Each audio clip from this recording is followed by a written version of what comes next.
Telepon. Ayo Beni, mana Beni? Sob, yakin sob. Silahkan langsung on cam ya. Ben, dukungan Bu Esti ke Ben. Tunjukkan. Ayo Saskia. Ben.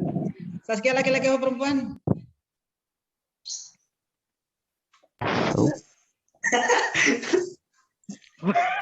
Saskia laki-laki atau perempuan? Jadi kalian pengen ke sekolah, kangen ya ke sekolah? Kangen banget, Bu. Tangan langat udah. Alfreda mana suaranya?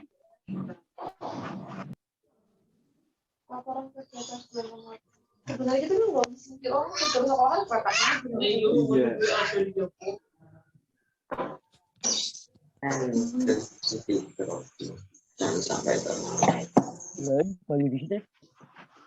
Faiza dapat hadiah, Faiza itu tadi hebat. Bentar Bu, pulang dulu Bu. Lu kok pulang?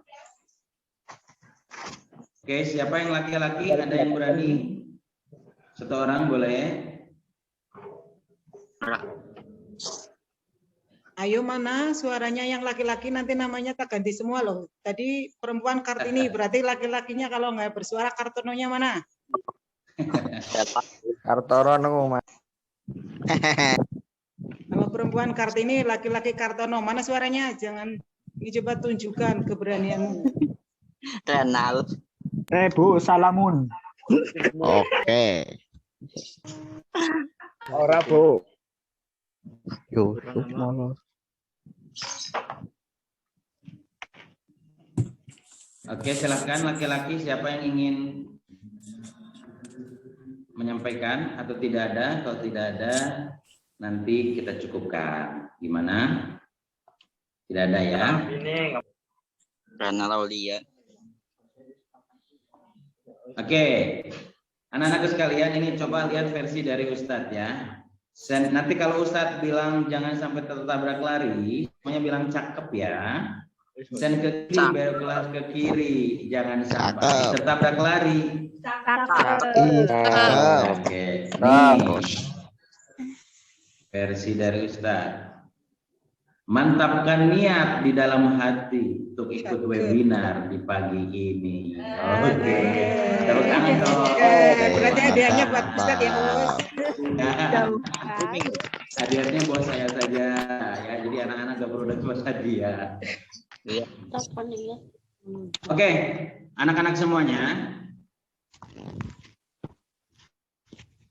Ada sebuah penelitian yang dikemukakan oleh George William, anak-anak. Ada sebuah penelitian yang dikemukakan oleh seorang ahli ekonom dunia bernama George William, mengemukakan bahwasanya di tahun 2030 persediaan minyak bumi yang sekarang stoknya berada di daerah Timur Tengah itu akan habis 2030, akan habis. Dan pemanfaatannya itu bisa diolah kembali menggunakan zat nabati. Nah, berbicara tentang zat nabati, George William mengemukakan bahwasanya kita akan berbicara tentang negara yang dilalui oleh garis khatulistiwa. Let's say, kita bisa sebut negara-negara yang dilalui oleh garis khatulistiwa. Afrika Indonesia. Selatan. Yang kedua, benua di Asia Tenggara. Yang ketiga, Indonesia. benua di Amerika Selatan. Kira-kira anak-anakku semuanya, silahkan tulis di kolom komentar. Di antara tiga benua ini, benua mana yang bentangan garis khatulistiwanya paling luas atau paling luas dilalui? Afrika Selatan, Asia Tenggara, atau Amerika Selatan? Silakan tulis di kolom komentar. Asia Tenggara. Silakan tulis di kolom komentar, monggo. Ya, silakan tulis di kolom komentar. I need your writing, oke? Anak ahtaj kita batikum jemi'an. Oke, Alfreda Asia Tenggara, Asti Asia Tenggara, Davi Asia Tenggara. Yang lainnya mana? Ayo. Nur Aini Asia Tenggara, Andi Lutfi Asia Tenggara, Yang nggak nulis Ustadz curigai lagi bikin susu sama bikin kopi. Ayo. Riki Asia Tenggara, Azmi Asia Tenggara, Keisha Asia Tenggara, Fasabella Asia Tenggara, Faiza Asia Tenggara, Farel Asia Tenggara. Wow, keren ya. Semuanya hampir membicarakan Asia Tenggara. Nah, sekarang anak-anakku sekalian, berbicara spesifik tentang Asia Tenggara. Kira-kira negara mana yang bentangan garis khatulistiwanya dilalui sangat luas? Negara mana? Indonesia. Apa? Indonesia. Siapa yang bilang Indonesia. tuh? Siapa yang bilang? Sebutkan namanya siapa? Ayo. Lamun Sebut. SPD. Siapa yang tadi bilang? Oke, berarti negara yang dilalui oleh garis khatulistiwa adalah negara Indonesia. Maka anak-anak berbicara tentang Indonesia, kalaulah sekarang ibu guru, bapak guru, dan anak-anakku sekalian, kalau melihat kenapa sih di negara Indonesia sekarang, gitu kan, banyak terjadi huru hara. Tiba-tiba ada pengeboman kilang minyak di Indramayu. Suhu politik, kegiatan politik, dinamika politik sangat Teroris. kencang. Ya, belum 2024 semuanya sudah dikait-kaitkan dengan Pilpres. Kenapa demikian? Karena kalau diambil dari sudut pandang perspektif ekonomi dunia, bisa jadi ada pihak-pihak asing yang ingin ikut campur. Pihak-pihak asing yang ingin ikut campur dengan apa yang dimiliki oleh sumber daya alam yang ada di Indonesia. So, apa tugas kita anak-anak ketika melihat bahwasannya 2030 sumber ataupun stok minyak bumi di dunia habis dan bisa diolah kembali menggunakan zat nabati, apa yang harus kita lakukan sekarang? Yang harus kita lakukan adalah mempersiapkan diri, mempersiapkan diri untuk menyongsong 2030. Ustadz, emang 2030 itu ada apa? Coba cek di data Badan Pusat Statistik Nasional. 2030 adalah pusat bonus demografi. Apa yang dimaksud dengan pusat bonus demografi, Ustadz? Pusat di mana hampir 50% persentase masyarakat Indonesia itu berada di angka produktif, alias umurnya nanti ya 2030 itu kisaran di angka 20 tahun sampai 45 tahun. Nah, kira-kira anak-anak sekarang yang kelas 9 ini berapa umur kalian? Kira-kira di kisaran nomor berapa nih? 16 ya. 16 kalau misalkan kita tarik nanti 2030 kira-kira berapa umur anak-anak ini? 26. 25 ya.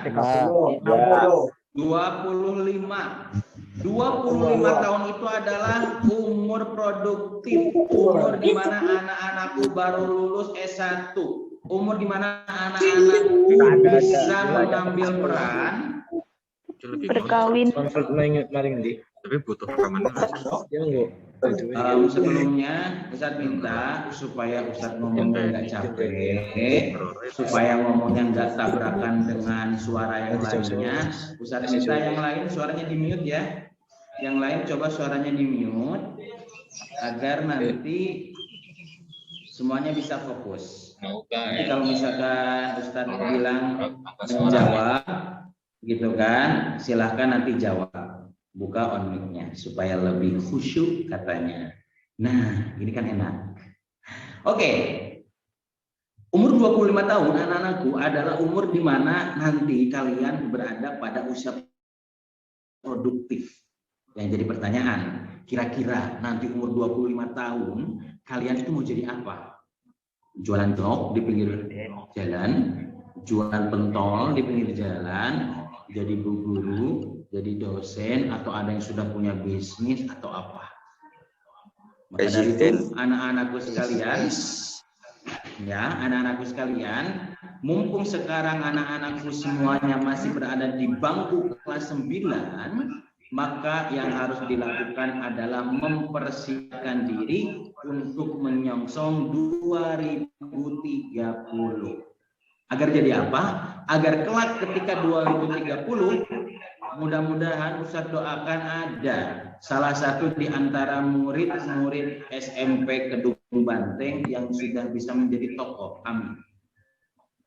Ya, ada yang sudah bisa menjadi tokoh, ada yang sudah bisa menjadi syukur anggota DPRD, terjun politik dan lain sebagainya. Jangan sampai ada murid-murid SMP Kedung Banteng ketika umur 25 cuma nonton aja, nggak ada kerjaan apa-apa, tidak mengambil peran. Maka yang harus dilakukan sekarang adalah belajar, mempersiapkan diri, memantaskan diri, meningkatkan kapasitas diri. Ya, meningkatkan kapasitas diri. Ada sebuah cerita anak-anak, cerita tentang katak tuli. Di sebuah lapangan yang besar, ada 500 katak berkumpul yang hendak mengadakan perlombaan panjat pinang. Singkat cerita, 500 katak berkumpul, sudah diarahkan oleh panitia bagaimana teknis pelaksanaan lomba panjat pinang antar katak tersebut. Singkat cerita, 500 katak mulai naik ke atas pohon pinang. Ada yang diguyur pakai air, mulai berjatuhan, mulai berguguran. Tersisalah di fase kedua 200 katak yang masuk ke babak selanjutnya. Fase kedua dimulai, 200 katak mulai naik lagi ke pohon pinang. Wah, nonton mulai menyoraki, ayo, naik. Berguguranlah 200 katak tersebut sehingga tersisa 3 katak terakhir yang masuk ke fase terakhir dan fase final. Fase final dimulai, anak-anakku sekalian. 3 katak mulai naik lagi ke atas pohon pinang. Panitia tidak habis diam, diguyur pakai air, pohon pinangnya dilumuti lagi oleh oli sehingga tambah licin. Kataknya mulai naik, jatuh lagi, naik, jatuh lagi. Penonton mulai menyoraki, jatuh. 2 katak jatuh, tersisa 1 katak sampai ke puncak pohon pinang.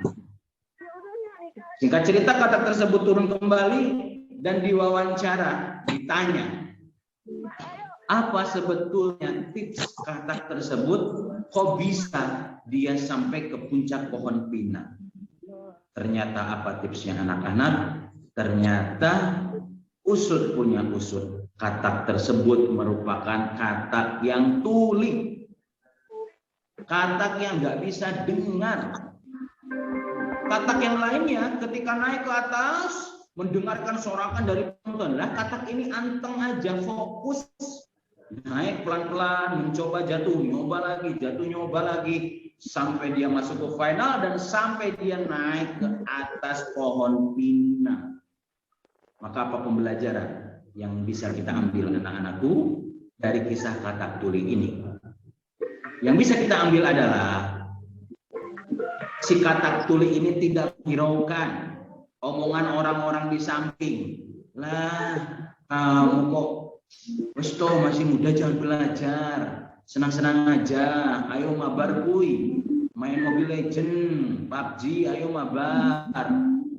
Kalau ada orang yang ngomong gitu, singkirkan, jangan dengar. Kita fokus untuk mempersiapkan diri menuju tahun berapa anak-anakku? 2030. Nah, maka kunci pertama yang ingin saya sampaikan kepada anak-anakku adalah yuk kita fokus belajar, mempersiapkan diri kita agar apa? Agar kelak ketika 2030 kita bisa menjadi pemain, bukan hanya sekedar penonton. Amin. Allahumma amin. Amin. Terus yang kedua, anak-anakku. Nih, yang kedua. Sebelum kita masuk apa yang ingin saya sampaikan yang kedua, boleh nih coba tebak. Iya.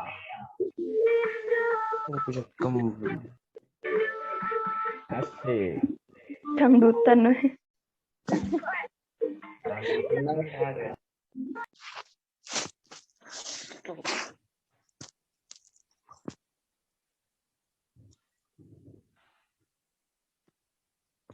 Sudah menjemujikan beberapa Kok hilang? kepala harimau lainnya. Kok diem? Sinyal.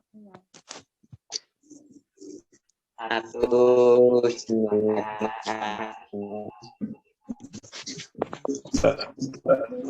Dengerin guru ini bukan. Nyokap bisa tidak konsen orang kamu ya tan. Nah, Ana coba mic-nya di off kan ya? Oke, kembali ke laptop. Tugasnya adalah anak-anakku silahkan hitung ada berapa kepala harimau di layar kaca gadget, laptop ataupun PC anak-anakku sekalian. Ibu guru boleh ikut ya. Ibu guru boleh ikut, silahkan tulis di kolom komentar. Silakan tulis di kolom komentar. Ada berapa kepala harimau di layar kaca anak-anakku dan ibu guru, bapak guru sekalian? Silakan. Yo, Zaskia ada 5, Faizal ada 5, Indra 6. Oke ya. Riki 5, Abian 5, Maunida 5, Ardika 9. Wow, ya ada yang bilang 9. Alfreda 12, wow. Rafael 11, Alia 5. Cinta Rafi 14, Sahlul 15, Laila 15. Farah 11, Mulan, Sandy, apalagi itu, Lutfi 7, Arina 7. Siapa lagi? Ayo. Amanda Nora 4. Rafael Muhammad 13, Zafira 9, Ami Khofifatun 14, Beni 17. Oh, Beni berapa kali nulis nih? Ya, Sandy Mufita 10, Muhammad Farhan. Nah, ayo ya, banyak pokoknya. Sekarang coba lihat berapa sesungguhnya ya. Yang salah tandanya tidak fokus mengikuti acara ini, ketahuan nanti yang nggak fokus berarti salah jawabannya. Nih dia jawabannya. Ada berapa?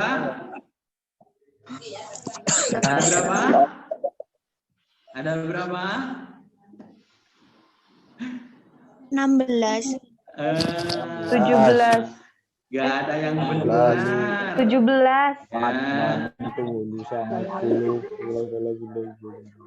Ada berapa? 16. Yang fokus tadi satu tuh siapa? Beni, hampir benar tuh. Beni 17, tapi masih kelebihan. Ya, yang fokus cuma Beni loh. Di ruangan ini bagaimana ini Ibu Guru? Yang fokus cuma Beni. Wow. Katanya, wow. Ada aja alasannya Rena. 15, 16 ya anak-anakku semuanya. Ya, jadi jumlahnya 16. Ini boleh nanti ibu-ibu guru bisa gunakan game ini kalau lagi ngisi kelas online ya. Boleh banget. Oke, kembali ke laptop. Yang kedua, tadi kan tips yang pertama adalah fokus belajar. Oke, fokus belajar untuk mempersiapkan 2030. Terus yang kedua, tugasnya adalah untuk kita menyongsong 2030 dan 2045 adalah jadikan diri kita itu berada dalam lingkungan yang mendukung.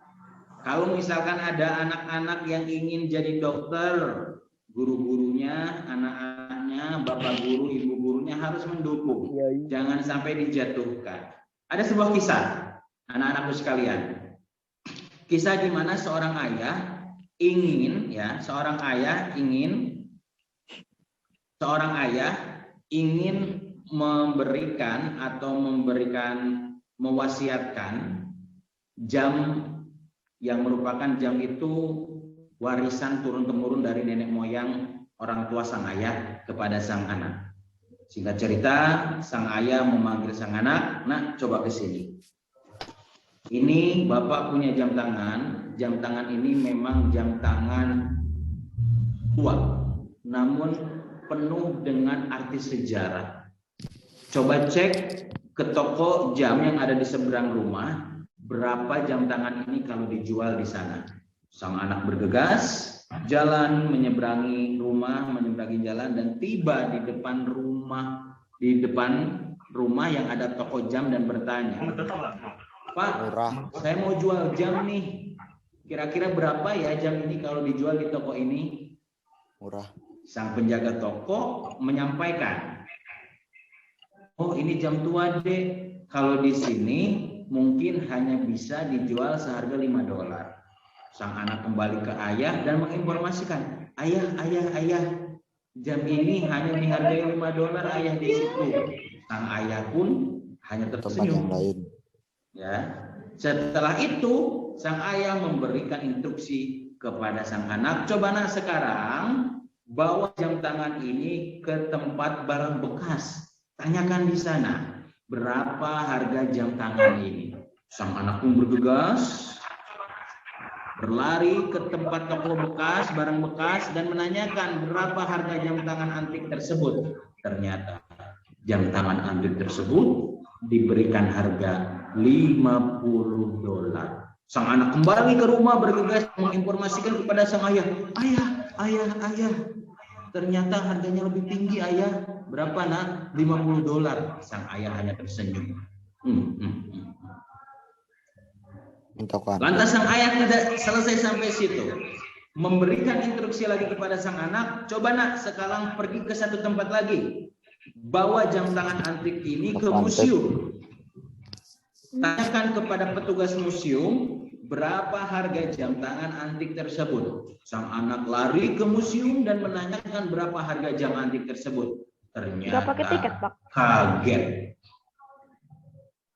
Dihargai oleh petugas museum karena itu merupakan jam antik dan langka, dihargai $500. Sang anak kaget, menyampaikan terima kasih dan langsung kembali kepada sang ayah ke rumah dengan terburu-buru, tergesa-gesa dan kegirangan gembira. Ayah, wow, fantastis ayah. Harganya $500. Maka sang ayah tersenyum dan memanggil sang anak, "Sini nak, akan ayah jelaskan sesuatu kepada anak."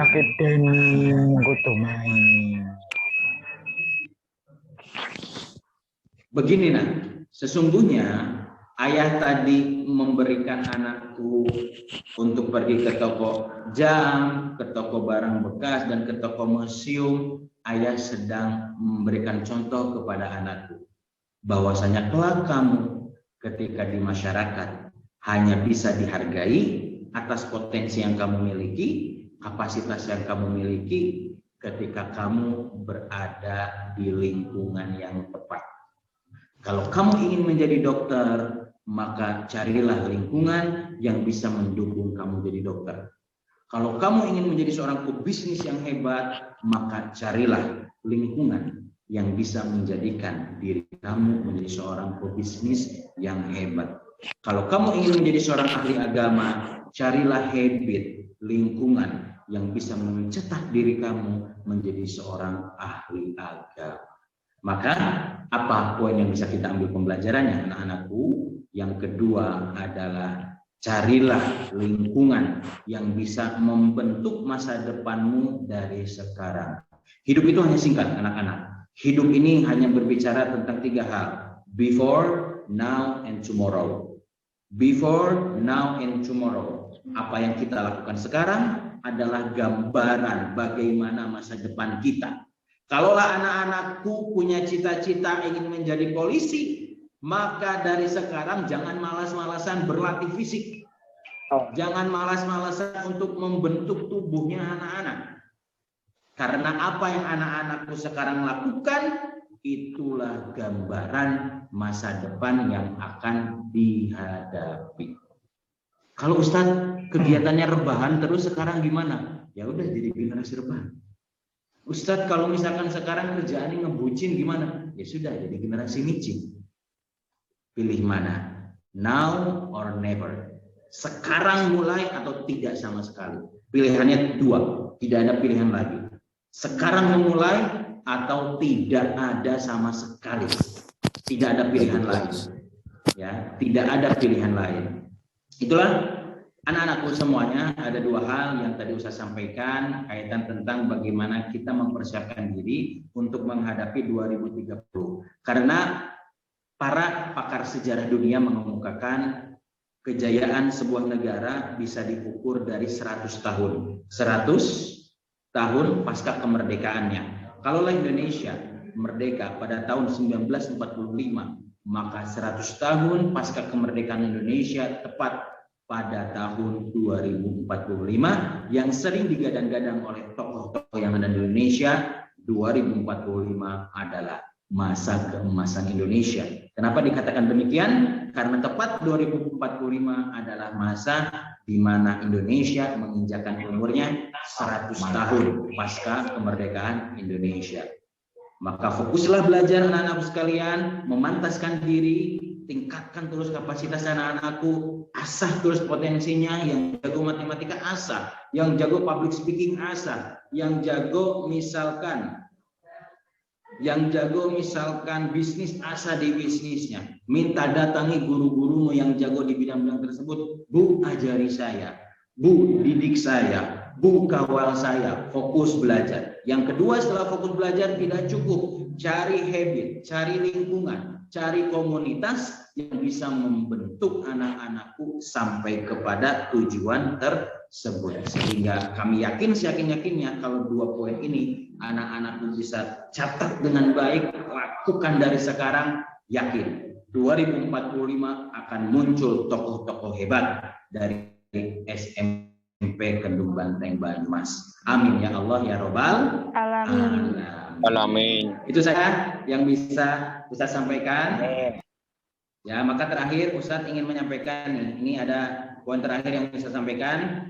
Setelah kita mendapatkan ilmu atau masukan yang Ustaz sampaikan, terakhir Ustaz berpesan kepada anak-anak sekalian, jadilah orang gila.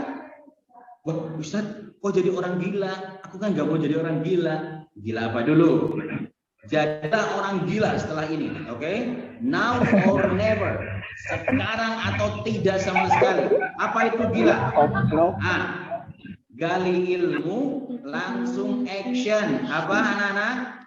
Gali ilmu langsung action. Apa yang Ustaz tadi sampaikan? Fokus Langsung belajar, praktek, nah. komunitas yang baik. Langsung gali ilmunya dan langsung action. Praktek. Yakin kalau langsung praktek kalian akan menjadi orang-orang hebat. Terakhir saya sampaikan, practice make perfect. Kenapa harus praktek? Karena berlatih akan menjadikan diri kita sempurna. Itu saja yang bisa Ustaz sampaikan. Silakan bagi anak-anakku yang ingin silaturahmi lebih kepada Ustaz, silakan follow Instagram Ustaz di @irfanmillennial_ itu Instagramnya, ataupun yang ingin langsung kontak WA boleh di 0822 66550 318. Dan yang terakhir email Ustaz itu ada di irfanmillennial@gmail.com. Itu saja yang bisa saya sampaikan. Kurang lebihnya mohon maaf. Assalamualaikum warahmatullahi wabarakatuh. Waktu saya. Waalaikumsalam warahmatullahi wabarakatuh. Waalaikumsalam. Terima kasih Ustadz Muhammad Irfan. Anak-anakku, Ya, sesuai yang Ibu tadi sudah sampaikan, Ya, apabila Bu. kalian sudah menyiapkan pertanyaan, boleh kalian sampaikan dengan mengacungkan tangan, melambaikan tangan dulu, ya. Nanti Bapak Hari yang akan menentukan untuk bukunya, Pak. Oke. Jadi untuk 2 penanya langsung, silakan kalian berlomba. Siapa yang tercepat melambaikan tangan, memberikan pertanyaan kepada beliau Ustaz Muhammad Irfan, maka buku itu milik kalian. Oke, 1, 2, 3.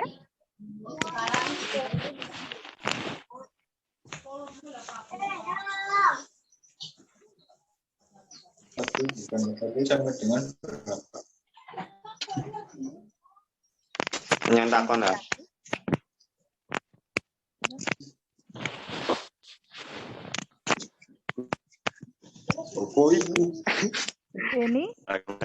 Beni Anstia.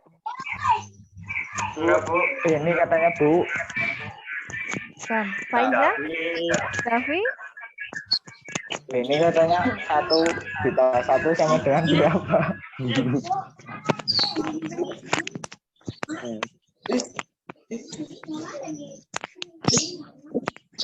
ayo.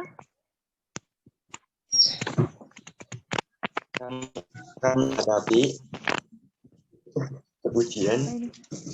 Siapa ini? Siapa sebutkan Ini nama? itu, Bu. Beni ya? Ya, Bu. Benian. Ya, Benian Setiawan. Satu lagi, Oktavia Putri.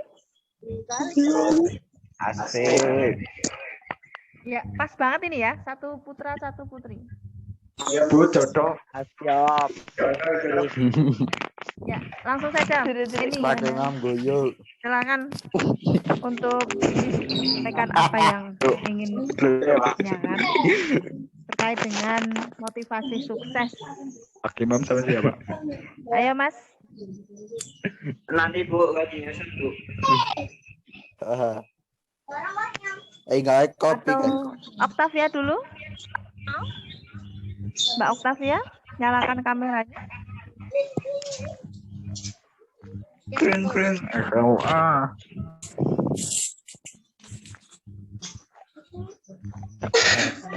Paket. Yang tidak bertanya, mohon untuk mic dan kameranya di off-kan saja. Oke. Jadi khusus untuk Benian dan Oktavia Putri, silakan ditunggu Ustadz Monggo, Mas untuk Beni. menyampaikan apa yang sudah kamu siapkan untuk ditanyakan.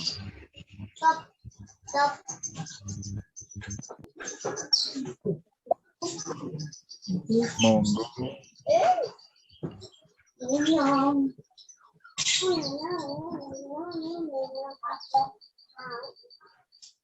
Ya, Beni sudah siap?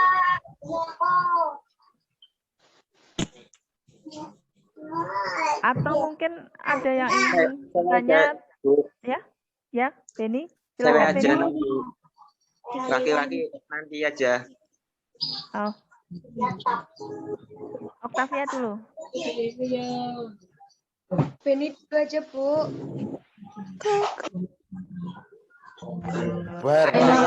Nanti ini time out lagi loh. Yo.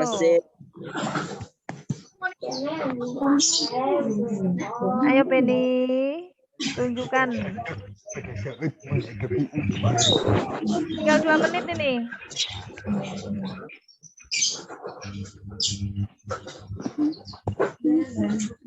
Via, ayo Via. Ya, Via dulu. Silakan Via. Tinggal 1 menit lebih, ayo. Ini aja, Bu.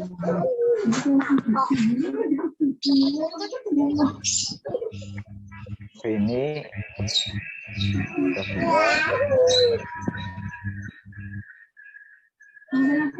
Beni.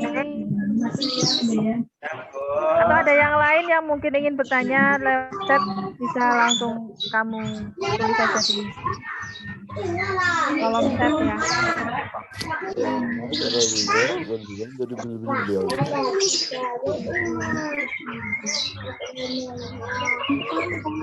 Ayo 2 menit lagi, Beni. Beni mana Beni, tunjukkan wajahmu.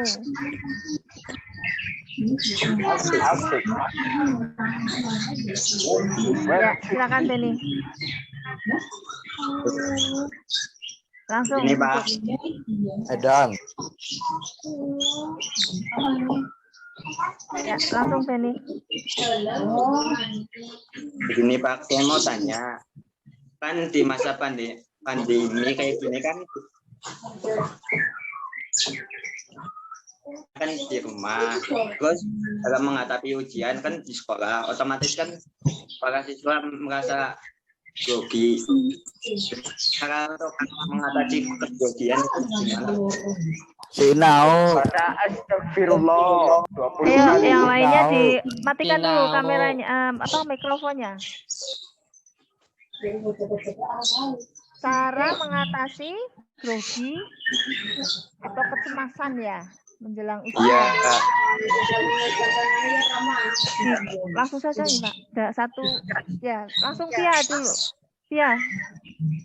Ayo nanti biar supaya Ustadz langsung menjawab sekaligus. Ayo Via.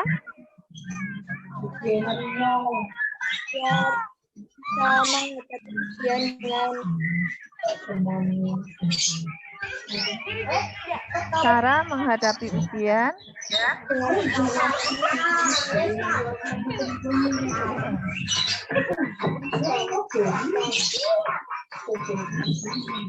Via. Sinau.